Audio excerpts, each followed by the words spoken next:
پھر قرطبی رحمۃ اللہ علیہ ایک اور چیز کی طرف آئے ہیں اور وہ کہتے ہیں کہ وَيَسْتَعْجِلُونَكَ بِالسَّيِّئَةِ قَبْلَ الْحَسَنَةِ وَقَدْ خَلَتْ مِن قَبْلِهِ الْمَثُلَاتِ، اور یہ ایسی نالائق قوم ہے، گناہ کرنے کے لیے بھاگتی ہے، دوڑتی ہے، اور یہ نہیں کرتے کہ نیکی کے کام کریں،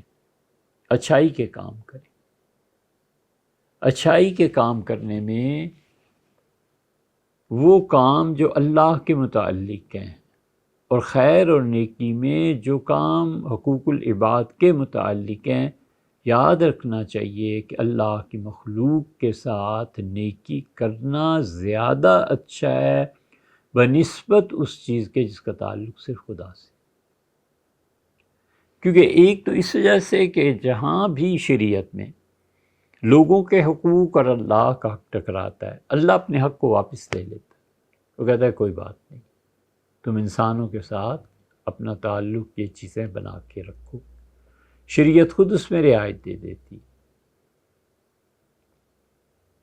فقہا نے مسائل میں لکھا ہے، وہ کہتے ہیں کہ اس زمانے میں ایسے ہوتا ہی ہوگا، ہمارے زمانے میں چونکہ ذرائع بدل گئے کہ میاں بیوی سفر کر رہے ہیں اور پانی صرف اتنا ہے کہ اس سے وضو کیا جا سکتا ہے، اور ان کی خواہش ہے، اور وہ ایک دوسرے سے پوچھتے ہیں کہ نہائیں گے پھر کیسے؟ تو ان کے لیے یہ ضروری ہے، فقہا کہتے ہیں پانی پیاس کے لیے رکھ لیں اور پاک ہونے کے لیے تیمم کر لیں، اس لیے کہ اگر پانی خرچ کر دیا وضو میں یا غسل کرتے ہوئے تو راستے میں پانی نہ ملا تو پھر کیا ہوگا؟ تو کہتے ہیں اس کام کرنے کے بعد تیمم کی اللہ نے اجازت دی ہے، پانی ضائع کرنے کی اجازت خدا نہیں دیتا۔ بہت مسائل ایسے ہی ہیں کہ اس میں لوگوں کا حق اور اللہ کا حق جہاں آپس میں ٹکراتا ہے، خدا کہتا ہے میں معاف کرنے والا ہوں، کر دوں گا، لیکن بندوں کا جو حق ہے نا، اور بندوں کے ساتھ صحیح انسان بن کے رہنا ہے۔ چنانچہ امام سرخسی رحمۃ اللہ نے لکھا ہے، اور وہ ایک جگہ فرماتے ہیں کہ میری والدہ بوڑھی ہیں اور وہ مجھ سے پانی مانگتی ہیں رات کو، تو ان کے قریب سوتا ہوں، جو مانگے پیش کر دیتا ہوں، اور میرا بھائی بہت ساری رات عبادت کرتا ہے، لیکن اگر کبھی بھائی مجھ سے کہے کہ ایک رات جو تم نے والدہ کی خدمت کی تھی وہ مجھے دے دو اور میرے نوافل سب کچھ تم لے لو، میں کبھی بھی راضی نہیں ہوں گا، کیونکہ مجھے پتہ ہے کہ میری ماں میری خدمت کی محتاج ہے اور اللہ میری عبادت کا محتاج نہیں ہے۔ اسی لیے رسول اللہ صلی اللہ علیہ وسلم نے انسانوں کے حقوق پورے کرنے والے لوگوں کے متعلق فرمایا کہ جو سارا دن سال روزے رکھتا ہے اور جو رات بھر خدا کی عبادت کرتا ہے، لوگوں اچھے اخلاق کا انسان قیامت میں اس سے بڑھ جائے گا۔ یہ سب اسی لیے ہمارے بہت سے اساتذہ ایک تھے اور ہمیں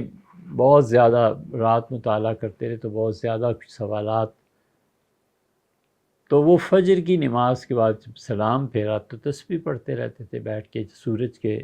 بلند ہونے تک۔ تو اتنا صبر کہاں ہو سکتا تھا، تو جا کے عرض کیا تو یہ کہتے ہوئے اٹھے کہ چلو نفلوں سے زیادہ یہ سوال جواب اچھے ہیں، اور ویسے بھی حنفیہ نے علم کو عبادت سے افضل قرار دیا ہے،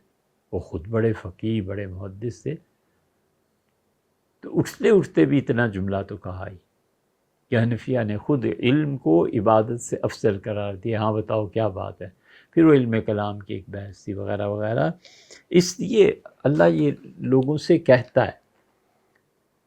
کہ تم نے لوگوں کے حقوق کو ضائع نہیں کرنا، وَإِنَّ رَبَّكَ لَذُو مَغْفِرَةٍ لِلنَّاسِ عَلَىٰ ظُلْمِهِمْ، اور اللہ لوگوں کے ظلم کرنے کے باوجود انہیں معاف کر دیتا ہے۔ وہ مظالم جو لوگ کرتے ہیں اور اپنی ذات پہ اپنی جان پہ کرتے ہیں، ان ربک لشدید العقاب، اور تیرا پروردگار بہت شدید پکڑ والا ہے۔ ومثلہ فی سورۃ الکہف، اور اسی طرح سورہ کہف میں اللہ تعالیٰ نے فرمایا ربک الغفور ذو الرحمہ، اور تیرا پروردگار لوگوں کو معاف کرتا ہے۔ لو یؤاخذہم بما کسبوا لعجل لہم العذاب، اگر اللہ جلدی کرنے لگے تو یہ جتنی مخلوق ہے نا ان سب پہ خدا کا عذاب آ جائے۔ بل لہم موعد، ہم نے انسانوں کے ساتھ وعدہ کیا ہے،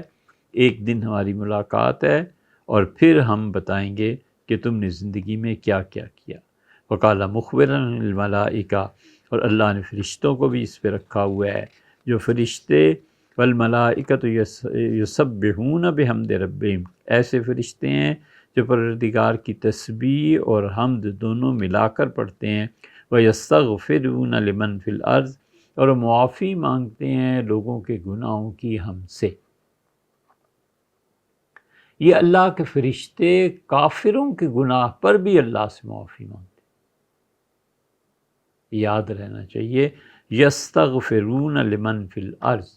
جو بھی دنیا میں ہیں، یا نہ مسلمانوں کا کہا ہے نہ کسی اور کا، کافروں، جو بھی دنیا میں ہے اور غلط کام کرتا ہے، اتنی محبت ہے اللہ کو انسان سے کہ وہ پاک اس کی مخلوق فرشتے کافروں کے لیے بھی دعا مانگتے۔ اب یہ کہو گے کہ وما دعا الکافرین الا فی ضلال، قرآن کہتا ہے کہ کافروں کی دعائیں سوائے گمراہی کے کچھ نہیں ہیں۔ یہ جو تشریح ہے اس آیت سے ٹکراتی ہے، وہ نہیں ٹکراتی، اس پہ مفسرین نے لکھا ہے۔